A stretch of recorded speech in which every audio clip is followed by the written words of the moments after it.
In the battle against the coronavirus pandemic tonight, two things. One is heartbreaking, the other slightly uplifting. Johns Hopkins University today is revealing that this month, January, was the deadliest month of this pandemic in the United States. That number, more than 95,500. That is how many people died from COVID in the U.S. just in January. Think of that huge number this way. That's more than the number of Americans killed in the Korean War and Vietnam War combined in just 1 month in this country. Joining me now is Dr. Cti Talk, former member of the Biden Transition COVID Advisory Board and former New York City Assistant Commissioner of Health. Welcome to the show once again, Dr. Talk. I want to talk about the numbers we're seeing on our screens right now. Although we're seeing cases and hospitalizations drop right now, there's so much we don't know yet about these variants, and the fact is they may not all be coming from overseas. I mean, we don't know. Listen to something Dr. Chris Purnell had to say. Okay, so I think we're having some trouble finding that sound, but basically she was saying because in the U.S. there isn't a good sequencing system, there could be all these other variants in the U.S. that we don't even know about. So how much of all of this is a concern to you? Unfortunately, over the last decades, not just the last years, but really over decades, we have really underinvested in our public health systems. So that includes laboratory systems, that includes tech systems, and that's what surveillance, this genomic surveillance relies on, is a combination of high-tech laboratory capacity and tech capacity. And unfortunately, we have not invested in that. We have not been doing routine genomic surveillance. Countries like the UK have been, and that's part of the reason that they were able to keep a better eye on the situation, to be aware of when these variants emerged. It is certainly possible that we do have our own variants emerging here. We have one we know that emerged in Ohio, another in California, and there may be others yet. But without doing testing at scale, it's very hard to know. And does all of this sort of increase the urgency right now with getting vaccinated? So we have a couple of variants that are of particular concern. You have one from the UK, which is certainly more transmissible, which means more transmission, more cases, more hospitalizations, more deaths.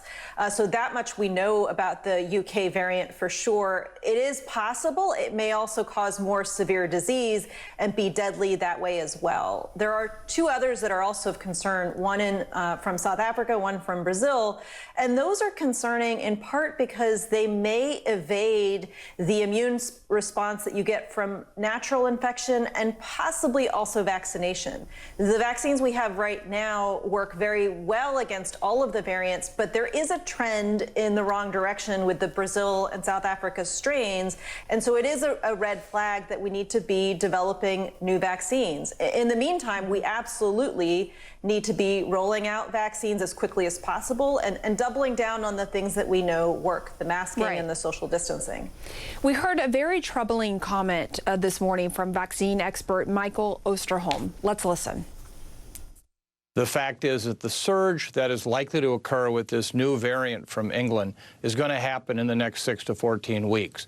And if we see that happen, which my 45 years in the trenches tell us we will, we are going to see something like we have not seen yet in this country.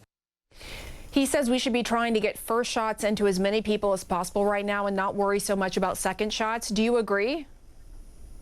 So Michael and I both served on the advisory board together, and this is something we debated extensively as a group over the last couple of months. You know, do you give just the first dose? Do you hold off on the second dose, especially in light of the emergence of these variants? And as a group, at least, we had agreed, based on the science that is currently available, it is simply not possible to recommend a big delay in giving the second dose. We don't know how robust and long-lived immunity from vaccination with the Moderna and Pfizer vaccines would be with only one dose. And especially with the emergence of these variants that are escaping immune responses, the last thing you would want to do is confer a weaker partial immune response that could produce more variants through immune pressure. So, you know, in the absence of data, it's very difficult to make that kind of recommendation. All right. Very important perspective there. Dr. Celine Gounder, great to have you on. Thank you. And the U.S. has just suffered its deadliest month from COVID since the pandemic began. More than 95,000 deaths were confirmed in January, far more than previous record highs in December. It comes as the U.S. is seeing more cases of the variant first detected in the UK. And as for protection against the virus, nearly 50 million vaccine doses have been shipped out around the country. Of those, roughly 31 million have been administered. And for the first time in almost 2 months, fewer than 100,000 Americans are in the hospital with COVID. Still, the US is nowhere close to being out of the woods, as Natasha Chen now reports. Natasha. In some ways, Americans may feel the beginning of a light at the end of the tunnel. The number of people hospitalized from COVID-19 dropped below 100,000 on Saturday for the first time since December 1st. Only one state right now, Louisiana, is seeing an increase in new cases compared to the previous week. And more than 30 million doses of the vaccine have been administered so far. I feel now that I can go see my grandkids. Getting a second shot, it just has done wonders for me, and it really has boosted my confidence to the point where I feel that I can take on the world.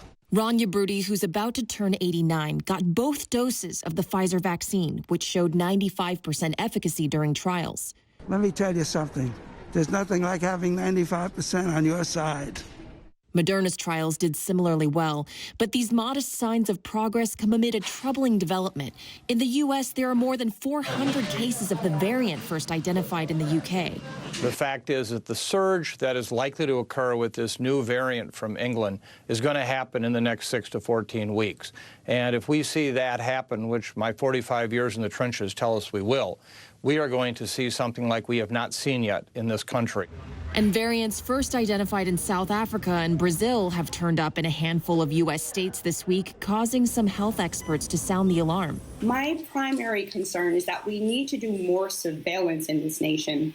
We actually trail our peers on this. We need to do more genomic sequencing. There are U.S. variants. We just don't know because we don't do the work to identify them.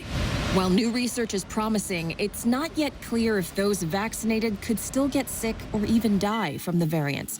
A troubling thought, especially as we close the month of January with the most deaths of any month since the first reported case in the U.S. a year ago. Well, that's been really hard, too, because she's asking every day, where's my daddy? Some families, like Holly Vanetti's, have lost more than one relative. In her case, her husband and father-in-law died of COVID-19 within 24 hours of each other. Every day, I wake up and I think that this nightmare is going to be over, and unfortunately, it continues on.